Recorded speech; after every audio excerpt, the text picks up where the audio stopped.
Good morning student. आज हम Hindi grammar में चैप्टर 4 पढ़ेंगे कारक। देखिए कारक है ये क्या होते हैं।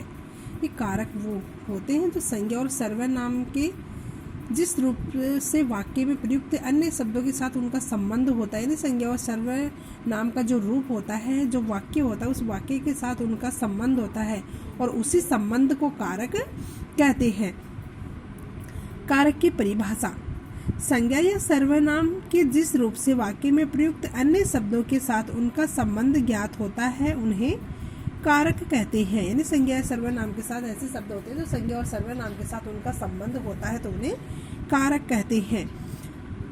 प्रत्येक वाक्य में एक क्रिया अवश्य होती है और कोई भी वाक्य होता है उसमें एक क्रिया अवश्य होती है। वाक्य में प्रयुक्त संज्ञा या सर्वनाम शब्दों का उस वाक्य की क्रिया से जो संबंध पाया जाता है उसे कारक कहते हैं। यानी कि कोई भी वाक्य होता है उसमें एक क्रिया होती है, क्रिया के ऊपर ही कोई वाक्य बनता है, तो उस क्रिया के अंदर संज्ञा और सर्वनाम शब्द होते हैं। संज्ञा सर्वनाम शब्द होते हैं तो उन संज्ञा नाम और संज्ञा या सर्वनाम होते हैं उन शब्दों का वाक्य की जिस जो क्रिया होती है उस क्रिया के साथ जो संबंध होता है उसे हम कारक कहते हैं। जैसे एग्जाम्पल, राम ने रावण को मारा। राम ने रावण को मारा यानी इसमें क्रिया है मारने की, तो किसने? राम ने और रावण को, तो इसमें क्रिया के साथ है, इनका संज्ञा सर्वनाम है, इसका इनके साथ संबंध है। नेक्स्ट है, मोहन कुर्सी पर बैठा है। तो मोहन कुर्सी पर बैठा है तो मोहन किस बैठने की क्रिया हो रही है तो किस पे बैठा है? कुर्सी पर, तो इसका इसके साथ संबंध है। तो वाक्य के भेद, कारक के भेद। कारक के कितने भेद होते हैं? कारक के 8 भेद होते हैं। कारक के 8 भेद होते हैं। कौन कौन से? कर्ता कारक, कर्म कारक, करण कारक, संप्रदान कारक, अपादान कारक, संबंध कारक, अधिकरण कारक और संबोधन कारक होते हैं। कारक 8 प्रकार के होते हैं। संस्कृत में इन कारकों को विभक्ति कहते हैं। प्रत्येक कारक का चिन्ह निर्धारित एक कारक के चिन्हों को विभक्ति चिन्ह या परसर्ग भी कहते हैं। यानी कारकों के साथ विभक्ति चिन्ह होते हैं तो ये विभक्ति चिन्ह होते हैं, इनको परसर्ग भी कहते हैं या कारक कहते हैं। कारक, चिन्ह एवं विभक्ति की तालिका।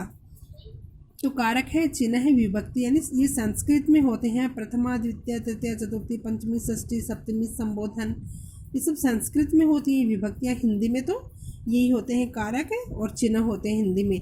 तो सबसे पहले कर्ता कारक, कर्ता ने, कर्म कारक का, को, करण कारक का, से, के द्वारा, संप्रदान, के लिए, अपादान, से यानी कि अलग होना, संबंध का, की, के, रा, री, रे, अधिकरण में, पर, में, पे, पर, संबोधन, हे, अरे, रे, ओ। तो कर्ता ने, कर्म को, करण से, के द्वारा, संप्रदान, के लिए, अपादान, से अलग होना, संबंध का, के, की, रा, रे, री, अधिकरण में, पर, संबोधन, हे, अरे, ओ। तो ये है 8 प्रकार के कारक। सबसे पहले आता है कर्ता कारक।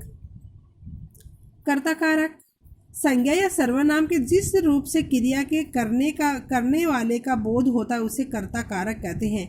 यानी संज्ञा या सर्वनाम का जो रूप होता है उससे क्रिया कि करने वाले का, जो क्रिया को जो कर रहा है उस करने वाले का जो बोध होता है उसे कर्ता कारक कहते हैं। राम ने पत्र लिखा, तो पत्र कौन लिख रहा है? राम। इस वाक्य में लिखा क्रिया है। प्रश्न उठता है कि पत्र लिखने की क्रिया किसने की है? उत्तर है राम ने। अतः राम लिखा क्रिया का करने वाला कर्ता है। इसी प्रकार सिपाही ने चोर को पकड़ा, राम ने रावण को मारा, मोहन पुस्तक पढ़ता है, विभा भात खाएगी। नेक्स्ट आता है कर्म कारक। पहला है कर्ता कारक, दूसरा है कर्म कारक। वाक्य में प्रयुक्त जिस शब्द पर कर्ता द्वारा किए जाने वाले कार्य का फल पड़ता है उसे कर्म कारक कहते हैं। कर्म कारक कहते हैं। जैसे राम ने रावण को मारा, राम ने रावण को मारा, यानी करने वाला कर्ता होता है उसका, क्रिया करने वाले पे, कर्म करने वाले पे फल पड़ता है, कार्य करने वाले पे या कर्म करने वाले पे या क्रिया करने वाले पे पड़ता है। इस वाक्य में राम कर्ता द्वारा किए गए कार्य मारना का फल रावण पर पड़ता है, अतः रावण यहाँ कर्म कारक है। इसी प्रकार माँ बच्चे को दूध पिला रही है, रमेश मोहन को पत्र लिखा, पिताजी पुस्तक ले गए, राजू बाजार गया है, राम पुस्तक पढ़ता है। नेक्स्ट आता है थर्ड, करण कारक। विभक्ति चिन्ह से के द्वारा वाक्य में प्रयुक्त कर्ता जिसकी सहायता से क्रिया करता है उसे करण कारक कहते हैं। जैसे राम ने कलम से पत्र लिखा। किसकी सहायता से पत्र लिखा? कलम की सहायता से। अतः यह कलम लिखने का साधन है, अस्तु कलम करण कारक है। इसी प्रकार सीता चाकू से फल काटती है, मोहन लाठी से कुत्ते को मार रहा है, राजेश गेंद से खेल रहा है, मैं बस के द्वारा जयपुर गया, रमेश ने डंडे से बिल्ली को भगाया। यानी हम जिसके द्वारा हम जो क्रिया करते हैं वो करण कारक होता है। नेक्स्ट आता संप्रदान कारक को के लिए वाक्य में प्रयुक्त करता जिसके लिए कोई क्रिया करे उसे संप्रदान कारक कहते हैं। जिसके लिए हम कोई क्रिया करते हैं या किसी के लिए हम जो भी क्रिया करते हैं उसे संप्रदान कारक कहते हैं। संप्रदान यानी प्रदान करना है, दूसरे को देना। जैसे चिड़िया बच्चों के लिए दाना लाती है, तो चिड़िया है बच्चों के लिए दाना ला रही है, दूसरे के लिए कर रही है। या चिड़िया करता है दाना लाने की क्रिया कर रही है, किसके लिए ये क्रिया की जा रही है? बच्चों के लिए, अतः बच्चों के लिए संप्रदान कारक है। इसी प्रकार राजेश मोहन के लिए आम लाया, वह भूखे को अन्न देता है।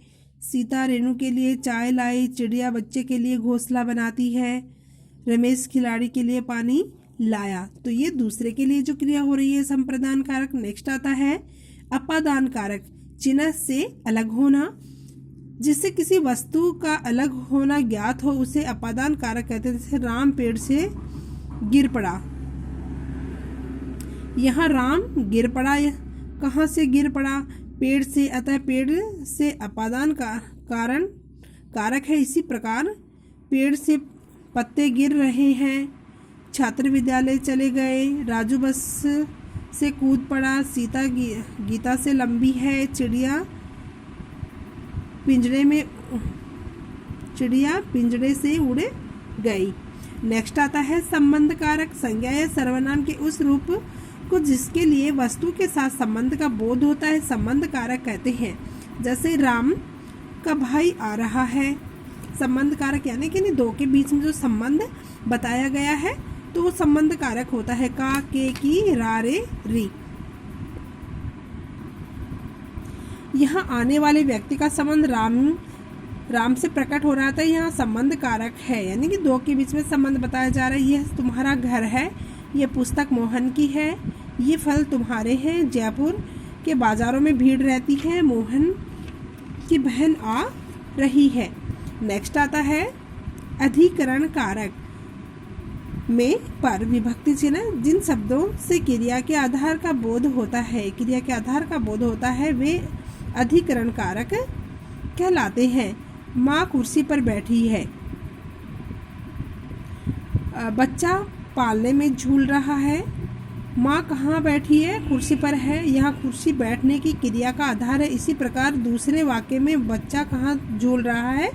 पालने में, तो पालना है झूलने की क्रिया का आधार है, अर्थात कुर्सी पर पालना अधिकरण कारक है। जैसे उदाहरण इसके, बिल्ली चटाई पर बैठी है, कमरे में पंखा चल रहा है, पुस्तकें अलमारी में रखी हैं, राजेश पहाड़ पर चढ़ गया, पेड़ पर बंदर बैठा है या छत पे कोई है। तो ये सब क्या है? अधिकरण कारक है। नेक्स्ट आता है संबोधन कारक। वाक्य में संज्ञा के जिस रूप से बुलाने, पुकारने या सावधान रहने का बोध होता है उसे संबोधन कारक कहते हैं। किसी को हम संबोधित करके बोलते हैं तो वो संबोधन कारक होता है। जैसे अरे मोहन यहाँ आओ, यहाँ मोहन संज्ञा शब्द के इस रूप से पुकारने का बोध हो रहा है, अतः यहाँ संबोधन कारक है। इसी प्रकार बालकों कहाँ जा रहे हो? राजेश तुम शीघ्र भाग जाओ, अरे रमेश यहाँ आओ, हे राम मेरी पुकार सुनो, अरे भाइयों मेरी बात सुनो। तो ये सब क्या है? संबोधन कारक हैं। तो ये कारक हैं, आपको ये कारक पढ़ने हैं, लर्न करने हैं। आपको अपनी नोटबुक में कारक और विभक्ति चिन्ह हैं, इनकी एक टेबल बनानी है और आपको ये विभक्ति चिन्ह, कारक और विभक्ति चिन्ह आपको लर्न करने हैं। कर्ता ने कर्म को करण से द्वारा संप्रदान के लिए अपादान से अलग होना, संबंध का के की रारी रे अधिकरण में पर संबोधन है अरे ओ। तो आपको ये अपनी नोटबुक में एक टेबल बनानी है और आपको ये लर्न करने हैं और इस चैप्टर को आपको पढ़ना है। इनकी परिभाषाएं आपको पढ़नी है, कारक, कारक की परिभाषा और कारक के जो 8 भेद हैं इनकी परिभाषा और इनके उदाहरण आपको पढ़ने हैं। धन्यवाद।